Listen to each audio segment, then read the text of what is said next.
Bana imbalamusizza mwenna abeka twegatako wano ku mukutu gwa Honorable Muhammad Ssegirinya fans page.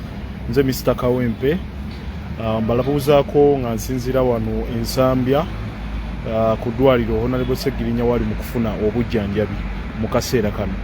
Njala okutwala omukisa guno okwebaza ekibiina ki National Unity Platform, okwebaza abakulu abakikulembera omuli President waffe ow'ekitiibwa President Bobi Wine, omuli ow'ekitiibwa President Ssegirinya, ow'ekitiibwa Secretary General, ow'ekitiibwa Ddwaliro abakoze kyonna ekisoboka kyonna okulaba nga Honorable Ssegirinya Muhammad afuna obujjanjabi obwetaagisa.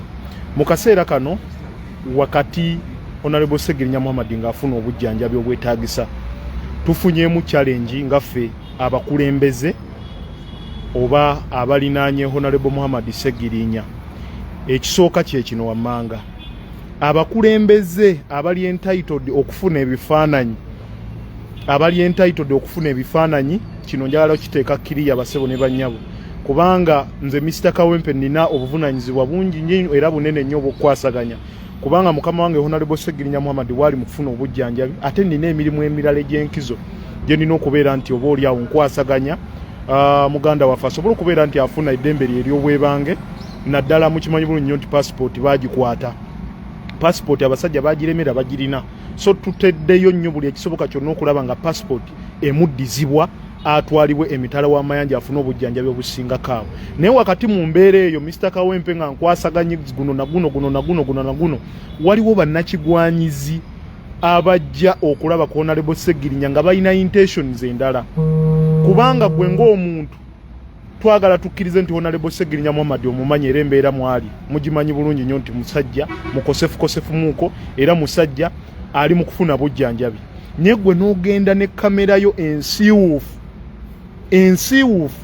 n'oyimirira ku kitanda omulwadde waali ne weekubyawo ebifaananyi nga tokimanyi nti ebifaananyi tebikkirizibwa, kyannaku nnyo era kiswaza basebo ne bannyabo, kyannaku nnyo era kiswaza basebo ne bannyabo. Njagala mbategeeze bino ebigambo wammanga, oyo yenna gwe mulaba nti abadde afulumiza ekifaananyi nga tekitegeerekeka manyi oyo yakibbye bubbi, yasaze mankwetu nafuna ekifaananyi ekyo, kubanga oyinza okulowoozaamu nti Mr. Kawempe mubeera ludda nga Honorable Ssegirinya bamukuba ebifaananyi bwe biti. Mr. Kawempe nga bwe mbategeeza nina emirimu emirala egy'okukwasaganya. Kati rero tubadde tuva mu kkooti e Masaka okulaba nga Honorable Ssegirinya Muhammad aweebwa passport ye agenda ajjanjabibwe. Ekyo kyo kiri ku record.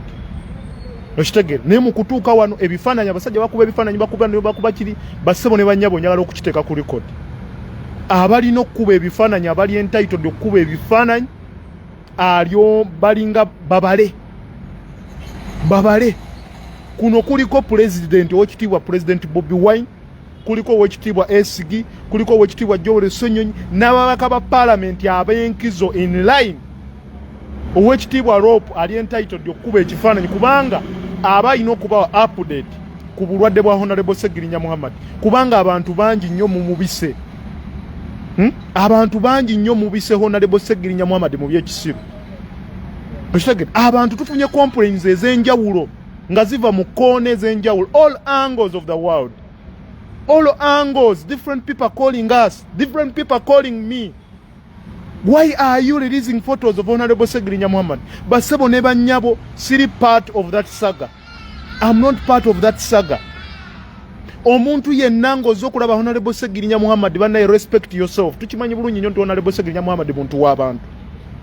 Bw'obeera ng'ozze ku Ddwaliro, please kindly respect yourself. Abantu nabo bakuwa ekitiibwa nti ebiteekeddwawo mu mateeka nti teri simu kuyingira wali mu woodi teri. Bannaye, let Honorable Ssegirinya Muhammad have peace. Abantu bangi nnyo mumunoonyako political capital. Nenjagala okukibategeeza, Honorable Ssegirinya si political capital. Amaanyi gali mu bantu, amaanyi gali mu abantu.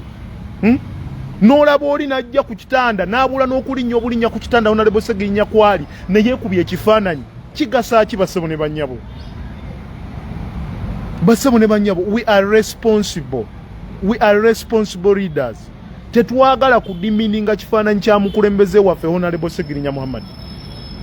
Tetwagala muntu akozesa bulwadde bwe nga platform okuwalampirako, kubanga ono mbaka wa Parliament Mr. Kawempe olwaleero bwe mbasobodde kubeera ku ward manya nina emirimu emirala egy'okwasaganya. Naye mwoli n'ayingira mubaka wa parliament of which tumusaamu ekitiibwa abantu bamuwa ekitiibwa n'ayingira n'atuuka n'okukwata ku mubaka ku mutwe bw'ati. Omusabira biki ebyo?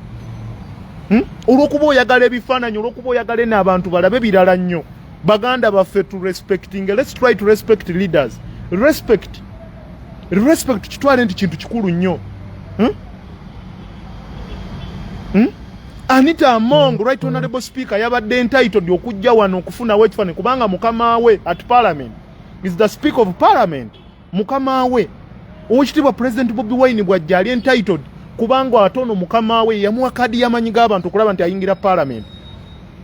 Alina okubabuulira ekituufu kiki Honorable Ssegirinya progress nze oba.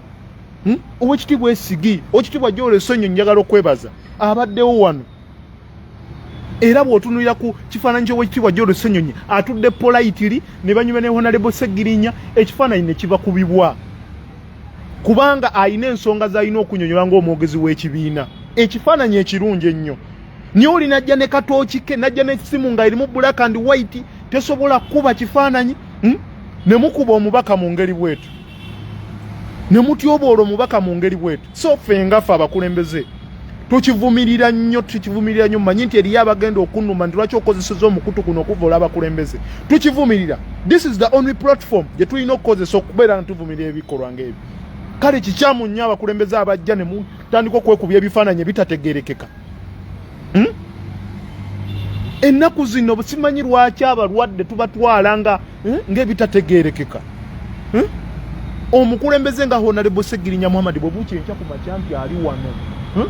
Ali wano ku fulo ya Maza Kevin Ensambya. Gwe n'otuuka mugundi n'essimu yo n'ojja n'otuuka n'okulinnya ku kitanda kwali olw'okuba oyagala capital, political capital. Abantu bakusaasire nnyo nti bambi olaba olambudde ku Honorable Ssegirinya bambi ali mu mbeera ki. Bassebo ne bannyabo oyo politics oyo ow'ekisirusiru oyo. Politics ow'ekisirusiru. Mwenna temumanyi mbeera Honorable Ssegirinya Muhammad mwali. Lwaki otuuka okuseera nti obuleekinga amateeka g'abana abajjanjabi abaliwo g'abasawo? To be honest guys, kikolwa kibi nnyo ekikolebwa. I see pictures of Honorable Ssegirinya trending. Naye nga abantu abasinga bonna commentinga mu comment section. Mugende mu comment section. Bagamba Honorable Ssegirinya bamuwe distance. Ebifaananyi ng'ebyo abagundi abakulembeze ab'enkizo be balina okufuna ebifaananyi. Ate n'ekirala ababika Honorable Ssegirinya Muhammad kyemukola kikyamu. Mwenoonyeza byammwe. Oli ne bw'aba akuwadde ssente obike Honorable Ssegirinya Muhammad ofunamu ki? Honorable Ssegirinya musajja tulina kumusabira Katonda n'amusaasira n'amuwonya. Katonda n'amusaasira n'amuwonya nga n'abasawo bakola ogwabwe. Kubanga abasawo b'ensambi ekituufu kiri nti bakola ogwabwe buli lunaku okulaba nti bataasa Honorable Ssegirinya Muhammad. Naye gwe bw'ovuga emmotoka yo n'ova gy'ovudde, n'ova e Kabera Maido, n'ova eggulu, n'ovaawa, n'ojja wano ofune ebifaananyi. Kikolwa kikyamu nnyo era tugenda kukivumirira. Kikolwa kikyamu nnyo. Oweekitiibwa President nsaba otusonyiwe. Nsaba okkirize ekisonyiwo kyaffe ng'Oweekitiibwa President ngaffe abeetoolodde Honorable Ssegirinya Muhammad. Si mpisa zaffe, si mpisa za National Unity Platform okuvvoola olw'ekitiibwa ky'abakulembeze. Okudimininga dignity ya Honorable Ssegirinya Muhammad. Like I told you guys, I have responsibility.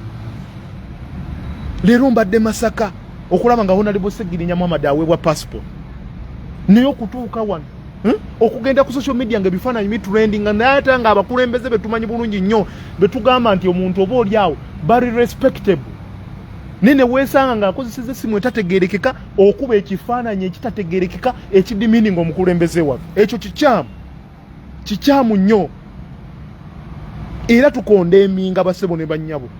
Gwe nange oli eyo yagaliza Honorable Ssegirinya Muhammad okusuuka. Tumwagaliza suuke. Tumwagaliza suuke. Ffenna kye twetaaga. Teri ayagala Honorable Ssegirinya Muhammad ng'ali ku ndiri. Kubanga byakoledde abantu bye biyitirivu.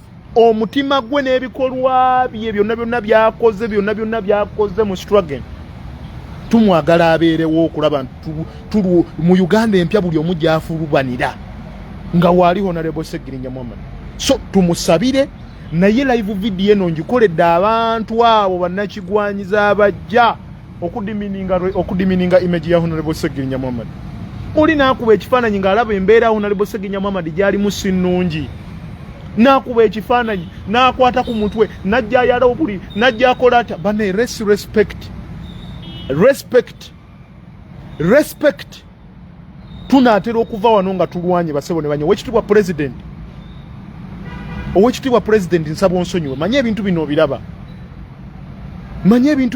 obubaka buno bw'onaaba toliiko saawa zino owekitibwa president obubaka buno nsaba obufune nsaba kisonyiwe owekitibwa president oba tusaba kisonyiwe ngaffe abalinaanye Honorable Ssegirinya Muhammad kubanga ebifaananyi ebitambula tebimuweesa kitiibwa ng'omukulembeze naye ate era ensobi sibanenya bantu mmwe abali eyo abakulembeze abali eyo okugiteeka kufa ngaffe abakulembeze abalinaanye ensobi ekolebwa abo abakulembeze abeefuula bannakiwajja batagambwako ne bakwata amasimu ne bakuba Honorable Ssegirinya Muhammad ebifaananyi mufaaki n'ensi eno kambabuulira ensi eno tekungulwa leero osobola okujja wano ku Honorable Ssegirinya Muhammad ng'omanyi ozze kusunga naye ate Katonda n'akola bibye n'omusooka omuntu yenna afulumya ekifaananyi kya Honorable Ssegirinya ng'olaba ekifaananyi takikutedde oli n'alaba nga abajjanjabi tebaseetinze musawo tebannamuseetinga oba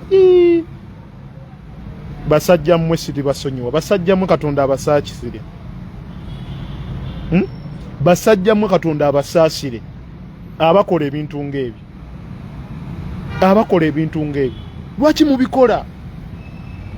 lwaki mubikola bane mubirekeraawo si mu bubi tubaagala nnyo bantu baffe naye mulekeraawo emize gyammwe nze mbagambyeko nze kambagambeko mulekeraawo emize gyammwe emibi mwena mumanyi Honorable Ssegirinya Muhammad talina maanyi musajja mukosefu mugonvu negwe nojja olw'okuba oyagala okulaga abantu ndi Honorable ofaayo nnyo n'okuba ebifaananyi. And let me tell you guys, waliwo abakulembeze abazzaawo n'abantu ba bulijjo ab'ebitiibwa naye najja n'atuuka obutuusi n'amusaasira n'amugamba Honorable Ssegirinya Muhammad n'agenda najja n'awandiika mu kitabo mwabalowooza nti Honorable Ssegirinya Muhammad mujja okufuna ebifaananyi okumulaga nti bwe yali alwadde mwaliwo ekitabo weekiri oba wasayininga you registered in the book, in the visitors book. Your name is already there. When Honorable Ssegirinya recovers and is back to normal, ajja kukitunamu ekitabo amanye nti gundi ne gundi bankyalira. Thank you, abeebaze. Naye omuzoogo ogw'okulaba nti mujja n'ebifaananyi mukuba ebifaananyi ebitategeerekeka bannaayi muze gwa kisiru nnyo. Otherwise nze Mr. Kawempe sibalinaako buzibu. Kyekyo twongere okusabira omubaka waffe Honorable Ssegirinya Muhammad akole ki? Asuuke. Twongere okusabira Honorable Ssegirinya Muhammad asuuke. Ajja wano ne bamugaana okuba ekifaananyi bambi totunyiigira. Tuli mu kulaba nga muganda waffe ekitiibwa kye kisigala nga kitiibwa.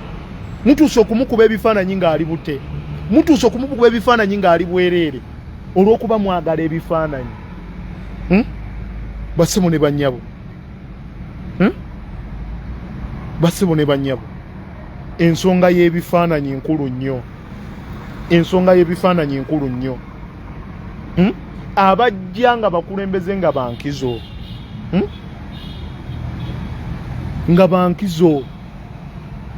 Nga beebuuzibwako mu nsonga ezimu. Oli najja nga mu butuufu omusajja wa kitiibwa. Owekitiibwa Gyole Ssenyonyi mbagambye abadde wano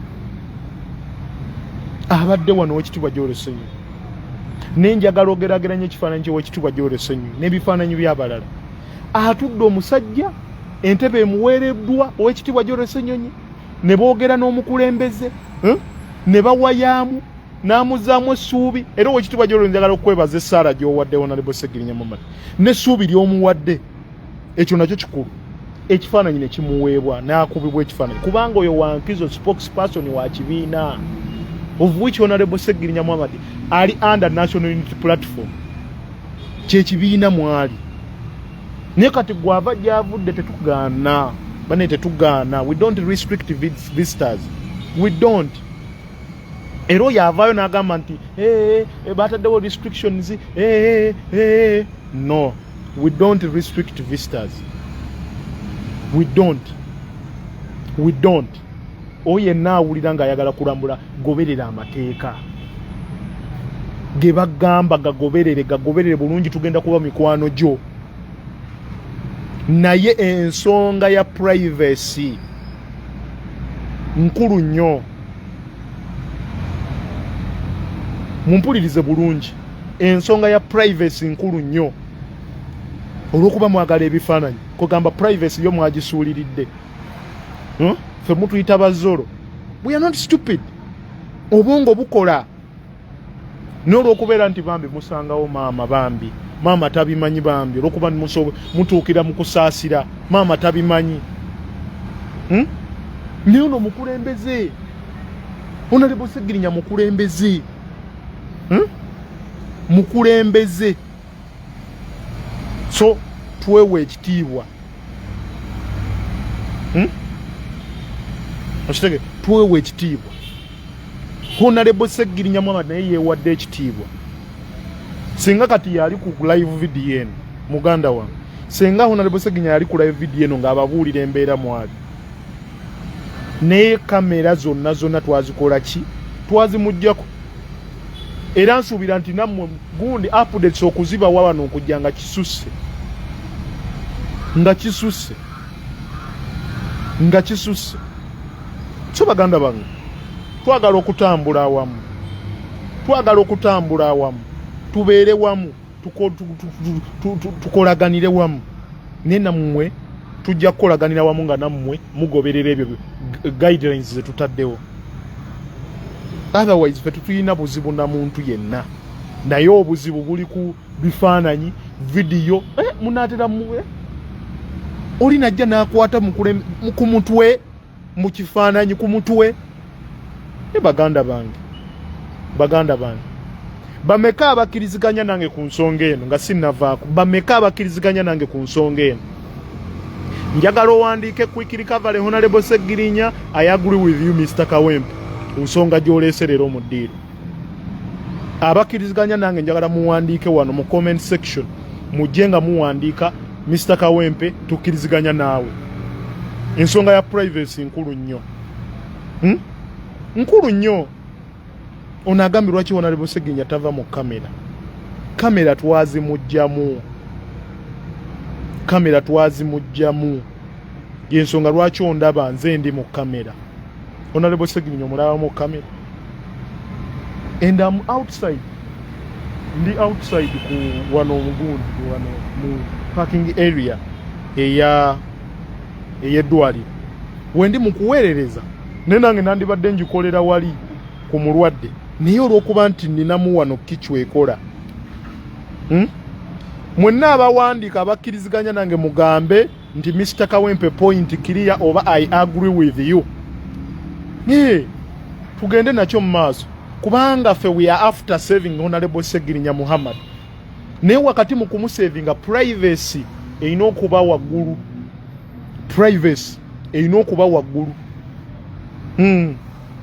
ono agambye namyango agambye I agree with you Mr. Kawempe tukkiriziganya naawe we agree with you mwebale point clear Mr. Kawempe anagambye ani abantu bonna kati yes point clear banaye mwebale nnyo thanks for the love you're showing Mr. Update thanks for the love you always show us love guys big up guys mwebale wakati mukutulaga love wakati mukusindika message nti point clear very true banaye tusabire Honorable Ssegirinya Muhammad aweebwe passport avewa buli ayina omukutu gwe mu kifo ky'okusaasaanya ebifaananyi ebitategeerekeka teekako Honorable Ssegirinya Muhammad aweebwe passport agenda ajjanjabibwe. Buli alina omukutu gwe wano ng'ondaba ng'osindika message, kozesa omukutu gwogwo opostinge ogambe Honorable Ssegirinya Muhammad aweebwe passport agende emitala w'amayanja okumujjanjaba. Kubanga wano we are not safe. I can tell you we are not safe. Kubanga ono mukulembeze Honorable Ssegirinya Muhammad, mukulembeze of which are elected, ya participating Muganda mu elections era n'abaako baawangula. So mubimanyi musabe ekintu kimu, tufune passport. Kansala Nsereko Jamiru, big up. Musajja oyo musajja nkwatanga bonye bwayisaawa ambassador wa Honorable Ssegirinya Muhammad. Agambye you are on the right side, Mr. Kawempe. Zahara Mbabazi agambye we agree with you. Allah mweshifa Allah. Stuart Sukro Mugero gambye clear. Yes. Bane ensonga gyenjogerako ntuufu. Ensonga ya privacy n'ensonga we are not safe. Nayo ntuufu. Waliwo akiriziganya nange. Ensonga eyo we are not safe. Ekirala basebo ne banyabo, waliwo baganda bafa bali mu diaspora bambi nga baagadde okureaching out eri Mr. Kawempe, nga balina obubaka obusaasizi, balina obubaka obwenjawulo bwe baagala okubeera nti oba oliawo butuuka ku Honorable Ssegirinya Muhammad atwalibweko nga parliament bwekola process, ate naffe no twerwaneko. President yakitugamba, president oyo bannange ebigambo babyayogera simanyi basebo ne banyabo, manyi mwerabira nnyo bannayuganda, naye nze ebigambo ebiva mu kamwa ka president ow'ekitiibwa President Bobi Wine mbiteeka nnyo wano okweberera mu kintu kikulu. So bannayuganda abasazeewo okubeera nti oba oliawo muyina obubaka obwenjawulo towards the medication of Honorable Ssegirinya Muhammad. Njagala okubeera nti mbawe namba yange kumusobola okubeera nti munfuna, you reach out to me. You reach out to me. Tukole ki? Tutambule baganda bange basebo ne banyabo. Tutambule, namba yange yeeyo. Enamba yange yeeyo eri 0761246385. Yes. Bane twebereremu bannayuganda, twebereremu. Njagala okufundikira nga nebaza Owekitiibwa President sijja koowa kwebaza. Manyi abennugu bali kuno bayitirivu, tebaagala wulira muntu yenna yeebaza President Bobi Wine. President Bobi Wine akoze ekisoboka kyonna out of camera okulaba nga Honorable Ssegirinya Muhammad afuna obujjanjabi obwenjawulo wano mu ddwaliro wali ensambya. President Bobi Wine weebale. Owekitiibwa Secretary General weebale. Ekibiina ki National Unity Platform weebale. Diaspora, thank you very much. Thank you very much. Thank you very much. Mujjukire nti Honorable Ssegirinya Muhammad yali alina okuddayo nga 10. I think abazze bagoberera ensonga ze zino mukimanyi ekyo, you know that very well. He was supposed to go back on 10th. Naye byonna byalemerwa kubanga passport baddamu ne bagikola ki, baddamu ne bagikwata. So ebyo byonna byogerwa.